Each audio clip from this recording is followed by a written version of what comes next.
Enggak, kita kayak ibarat gini deh, Pak, saya mau ke toilet, boleh titip handphone? Boleh? Keluar dari toilet, boleh nggak saya ambil handphone yang tadi saya titip? Boleh. Ngambek nggak kalau handphonenya diambil? Ya enggak lah, bukan punya kita kan. Tapi kadang kita suka gagal kayak gitu ke Allah. Allah nitipin nih, hei hamba, ini buat kamu ya, jabatan, harta, posisi, lain-lain semua ya. Bukan buat kamu nih, titipan, buat nyari tahu kamu tambah baik atau tambah rusak. Ternyata tambah rusak, jadi tambah jauh dari Allah. Diambil. Apa karena Allah benci? Enggak. Ibarat anak kecil makan permen terus sampai sakit gigi, udah sakit gigi masih minta permen, diambil gak permennya sama si mama? Karena benci atau karena sayang? Sayang. Diambil karena kita gagal dengan titipan tersebut. Tapi pas diambil, kitanya yang itu kan harta saya, itu tabungan saya 20 tahun kok, itu karir yang saya rintis 20 tahun. Di aku sih. Sedangkan yuk, semakin kita ngejar apapun itu, gitulah. Punya 1 miliar pertama, pasti pengen 1 miliar kedua. Siapa di sini yang dulu pas baru lulus kuliah berkata, saya mah yang penting punya kerjaan lah, nggak UMR juga nggak apa-apa. Ada, saya sendiri gitu soalnya. Setelah setahun kerja, baru beda omongannya. Kalau tahun depan gaji saya nggak UMR, saya resign aja. Akhirnya tahun depan UMR. Kalau tahun depan saya nggak naik jadi manajer, saya mendingan pindah aja. Naik terus kan, mau sampai kapan? Mau nyampe direktur, mau sampai istrinya 17 juga tetap aja masih ya. Tapi justru karena Allah tahu kalian pengen bahagia, dan justru cara bahagia itu justru dengan ya itulah Islam. Aslama yuslimu, udah lepas, berserah. Di hati itu udah gak ada apa-apa lagi yang nempel kecuali cuma Allah. Ketika udah kayak gitu, ya udah dia kehilangan alasan untuk bersedih. Gak ada lagi yang dikejar. Dijahatin, dia yang rugi, kan dia yang zolim, masa saya yang dihukum.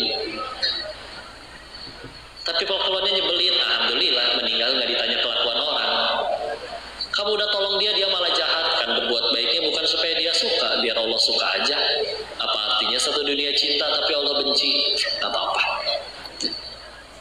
Jadi kayak nggak nemu alasan bahkan untuk marah, untuk ngambek. Dan itu salah satu jawaban yang kami temuin ketika hijrah. Jadi bahwa tauhid itu bisa buat orang jadi sebaik-baiknya tanpa alasan, bahagianya juga tanpa alasan. Iya, kalau bicaranya semua agama ngajarin kebaikan, iya saya sepakat. Tapi berbuat baiknya kan apa dulu? Ada yang berbuat baiknya biar dibaikin, ada yang nggak berbuat jahat supaya nggak dijahatin orang lain. Mereka nyebutnya karma. Nah, dalam Islam enggak. Nolongin orang, Allah suka. Tetap berbuat jahat, baik kepada orang yang jahat. Karena Allah aja ini, bukan saya ini. Tapi kan kamu jadi korban, nggak rugi. Saya ke surga pengen, Nabi Adam diusir dari surga, dosanya 1. Masa saya yang pengen ke surga dosanya nggak cuma 1? Kalau sholat lupa rakaat melulu, istighfar jarang, mau ke surga dengan cara apa? Ditolong, ada yang nyebelin, ya rugi. Ya. Gitu aja lah, saya sediain. Pas ya, jam 1, apa lewat ya? Maafin ya, saya kembalikan dulu kepada Ustaz. Barangkali ada yang didiskusikan. Boleh saya minum? Izin ya.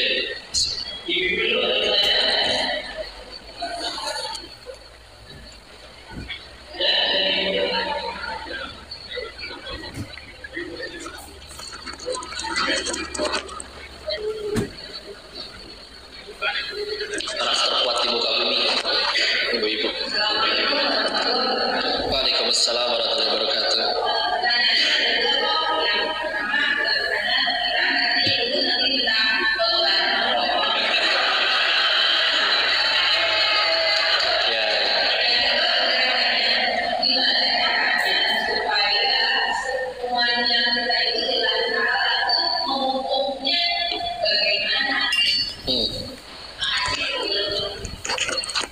Baik, bismillah. Yang pertama, foto ya. Ya udah nanti aja. Ya. Kalau tadi gimana cara memupuk agar semuanya tadi ya lillahi ta'ala.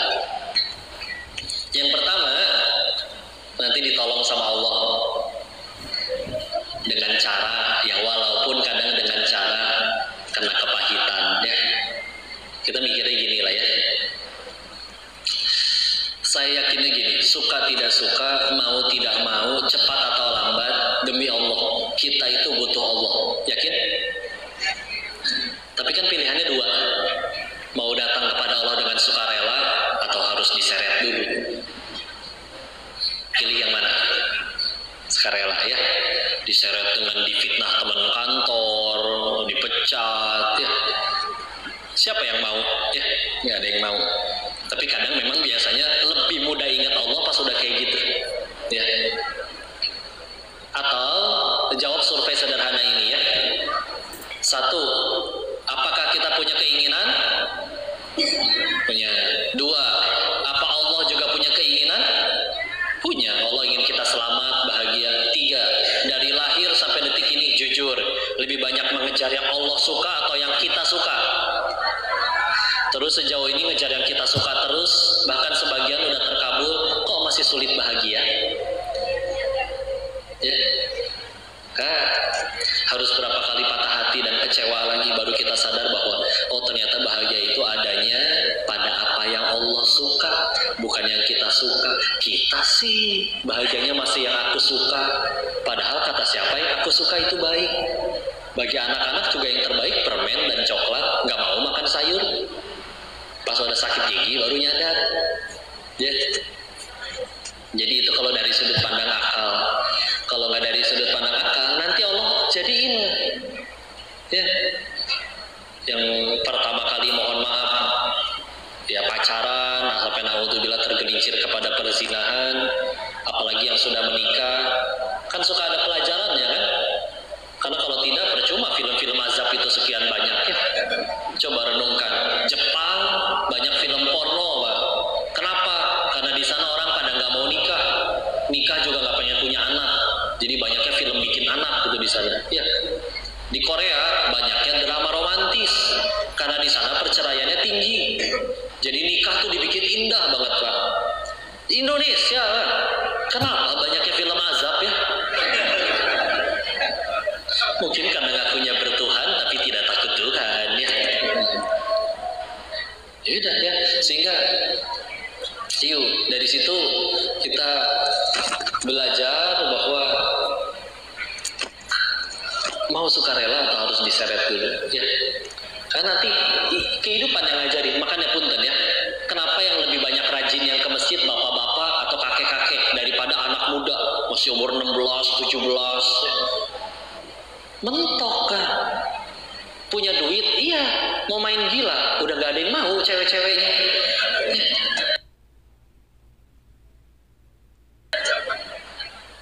Mau apa? Yang halal bahkan, keliling dunia. Asam urat udah gak mendukung, encok. Sehingga akhirnya, karena udah mentok gak bisa ngapa-ngapain, baru akhirnya, udah deh nyari Allah. Apalagi dulu waktu masih muda udah nyobain semuanya, gak bahagia juga. Sedangkan pertanyaannya, yuk mau sampai kapan? Ya, gimana agar bisa kayak gitu? Ya udah, saya sendiri termasuk yang akhirnya ya dengan cara yang tadi ya, nyobain dulu semuanya, ternyata enggak juga tuh, enggak ini juga, sehingga akhirnya ketika udah diganti, yang dikejarnya bukan yang aku suka lagi, tapi yang Allah suka, baru kok lebih enak, nggak ada ruginya. Bahkan dunia nanti yang datang ngejar-ngejar. Dulu Bang Bok di sana ngejarnya kayak gimana, pengen jadi kaya, pengen jadi bandar judi itu segala macam. Enggak, sekarang malah lebih enak juga.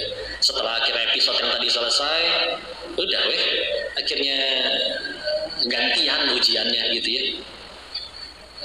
Kami akhirnya jadi guru honorer waktu itu, gajinya cuma 2,5 juta sebulan ya.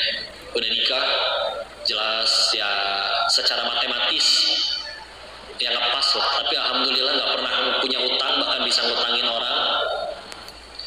Terus dengan gaji segitu pengen ngebangunin rumah buat istri supaya punya rumah ya. Akhirnya dapat orang baik, punya tanah, silakan dicicil semampunya. Bulan itu adanya berapa? Cuma 500 ribu. Sampai kapan? Seumur hidup juga nggak apa-apa. Yang penting sampai lunas, nggak dibatas, tanpa pakai bunga. Ya. Dan setelah akhirnya gaji saya 2,5 juta, gaji istri 2,5 juta. Yang pokok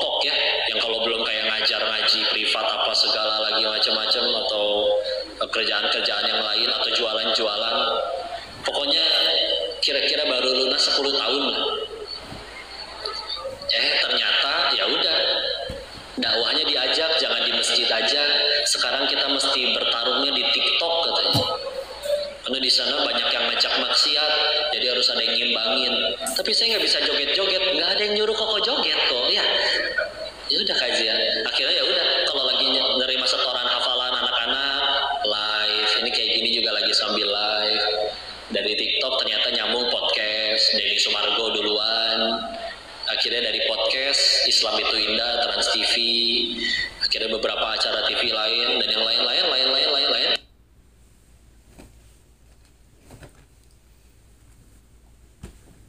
Ya udah, Allah Maha Kaya. Prediksi saya 10 tahun baru lunas, tapi kata Allah 2 bulan lunas, selesai jadi rumahnya. Kalau udah dibukain, padahal tetap setiap kali pengen minta, kok ngundang kok berapa? Nggak ada, gratis kalau pengajian, nggak ada. Dikasih terserah, itu urusan dia, tapi nggak pernah mau nyebut. Artinya udah tetap ada rezekinya, udah selesai. Sehingga ya Allah dulu, ya akhirnya jadi inilah ya, perjalanan aja akhirnya nentuin gimana akhirnya biar bisa lillahi ta'ala. Yuk kita dulu sendiri datang ke Allah dengan sukarela aja, atau kita mesti ini dulu baru akhirnya iya ya enakan ngejar Allah. Wallahu a'lam bishawab. Mudah-mudahan bisa ada kebaikan yang dipetik.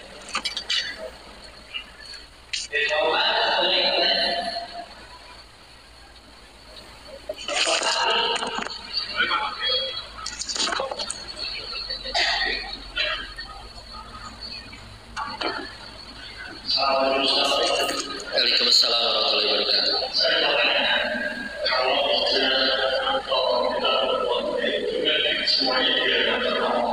Hijrah apa?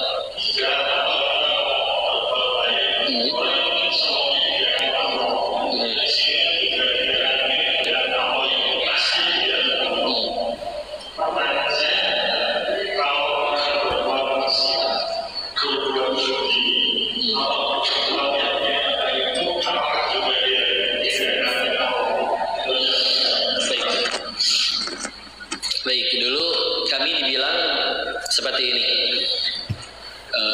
Nikmat yang pertama ada yang namanya nikmat hidup, Pak.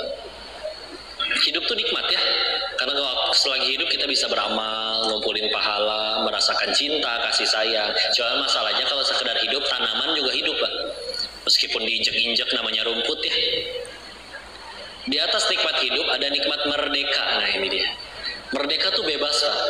Nanti sholat asar, azan berkumandang asar, ada yang memilih langsung ke masjid sholat, ada yang memilih dia tidur-tiduran aja bahkan pergi maksiat, itu pun tidak langsung ada petir menyambar matiin dia. Itu nikmat merdeka. Dan siapa ya? Nikmat yang ketiga adalah orang yang bisa menggunakan nikmat merdekanya dia gunain untuk taat. Itulah nikmat hidayah. Jadi, iya, semua tidak lepas dari takdir, izin, dan ketentuan Allah, tapi ada kadar kita di situ. Ada keputusan kita, yang itulah nanti yang akan dihisap. Ya, tadi saya bisa memilih untuk misalkan nggak mau datang ke sini, atau Bapak memilih untuk zuhur ini saya nggak mau ke masjid. Atau tadi ketika saya mulai duduk di sini, nggak mau dengerin, misalkan pengen berangkat, misalkan gitu. Ya. Tapi kalau memilih yang kebaikan, saya milih sholat, akan bertemu dengan takdir lain yang dapat kebaikan yang lain. Kalau memilih untuk tidak mau sholat, sengaja ninggalin sholat, akan ketemu dengan takdir lain yang nanti hasilnya seperti apa. Dan itu semua terangkum semua di Lauhul Mahfuz, tapi tidak lepas dari ketentuan Allah. Masalahnya kita nggak tahu nih, ini nyambungnya kemana, ini kemana, tapi yang pasti sudah diberi petunjuknya. Perbuatan baik balasannya kebaikan, yang ahsantum di anfusikum wa in asa'tum falaha. Kamu berbuat baik untuk dirimu sendiri, begitu juga sebaliknya. Sehingga iya, petunjuknya dari Allah bisa sampai ke sininya juga dengan pertolongan Allah, tapi itu dia tadi ada kadar kitanya yang akan dihisap. Dimana di situ babnya macam-macam, niat kita juga diperhitungkan, ya. Tujuannya pengen apa diperhitungkan. Sehingga akhirnya saya pengen menjawab sekalian berarti bahwa kalau segalanya Allah yang nentuin, berarti buat apa kita ikhtiar? Sekadang nanya gitu. Pedagang nih, kalau misalkan yang nentuin orang itu mau beli atau enggak adalah Allah,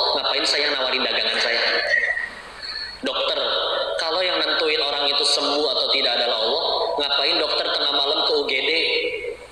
Kan yang nyembuhin Allah, bukan dokter. Pasiennya separah apapun kata Allah sembuh, nggak dipegang dokter juga sembuh kok.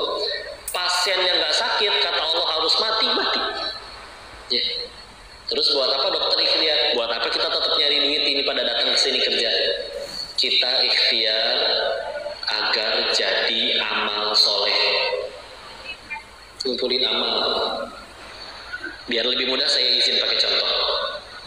Bayangin seumur hidup seluruh keinginan kita dikabul, tapi nggak ada satu pun yang jadi amal. Meninggal bawa apa berarti? Nggak bawa bekal. Capek doang di dunia, bak-bak. Iya, di dunia duitnya dapat, jabatannya dapat, tapi nggak ada satupun perbuatan ucapan kita yang jadi amal. Meninggal udah mah pada nggak dibawa, nggak jadi bekal.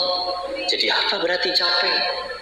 Atau ada orang yang seumur hidup doanya lebih sering nggak dikabul, tapi setiap berucap, bertindak, berbuat semuanya jadi amal soleh yang Allah terima.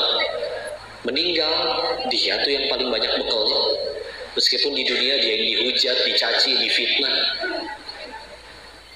Sehingga akhirnya kalau udah tujuannya kayak gitu, ya udah, jadi selalu untuk dakwah. Orang jadi baik, Allah yang ngubah, kita nggak ngaku-ngaku. Dia tidak jadi baik, niat bener, tetap jadi pahala. Kerja datang ke sini, niatnya pengen jadi amal soleh, gajinya tepat waktu, disyukuri, alhamdulillah jadi pahala. Dia tidak tepat waktu, tetap jadi pahala. Kan dari awal niatnya pengen nyari amal. Kepahitannya gara-gara nggak digaji, jadi penggugur dosa. Kepahitan kan ujungnya cuma dua, kalau nggak gugurin dosa, ninggiin derajat. Jadi kayak nggak pernah ketemu rugi gitu. Makanya lihat, orang yang sudah paham ini dan bener-bener udah Allah doang di hati, kayak gak pernah ngambek, gak pernah marah. Bukan berarti setelah dekat sama Allah masalah hidupnya hilang ya, enggak. Selagi hidup pasti akan ada masalah. Tapi sudut pandangnya yang berubah. Dulu hidupnya ditanya apa yang aku suka, sekarang yang ditanya apa yang Allah suka. Sekarang dulu bertanya, apakah aku sudah bahagia? Sekarang yang dia tanya, sudah berapa orang yang aku bahagiakan? Jadi hidupnya dulu masalah tetap ada, bahkan bisa jadi lebih berat. Tapi kan yang berbeda sudut pandangnya aja udah.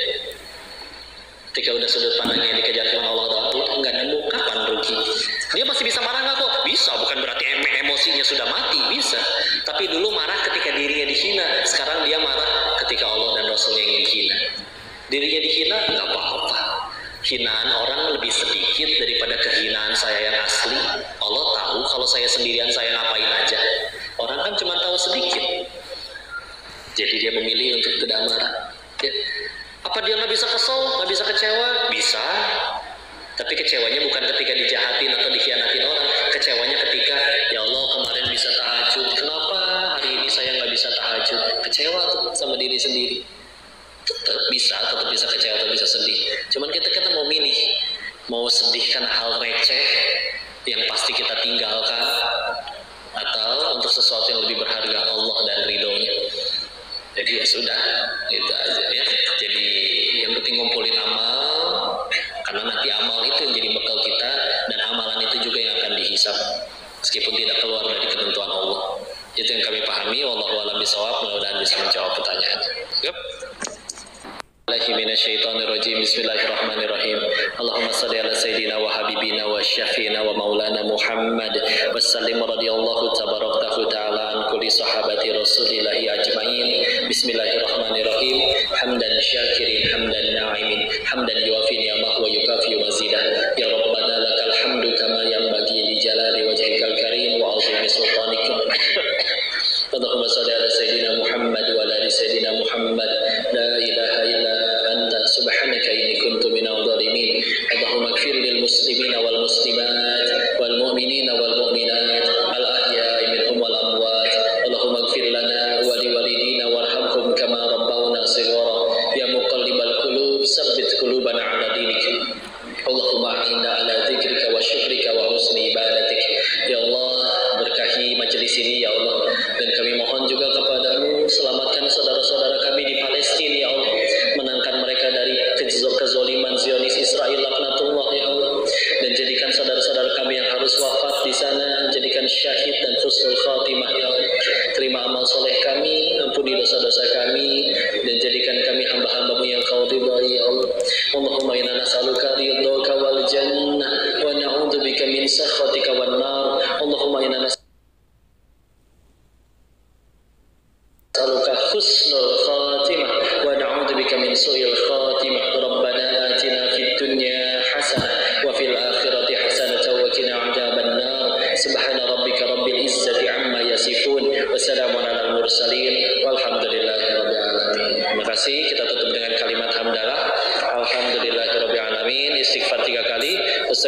astagfirullahaladzim, doa kafaratul majlis.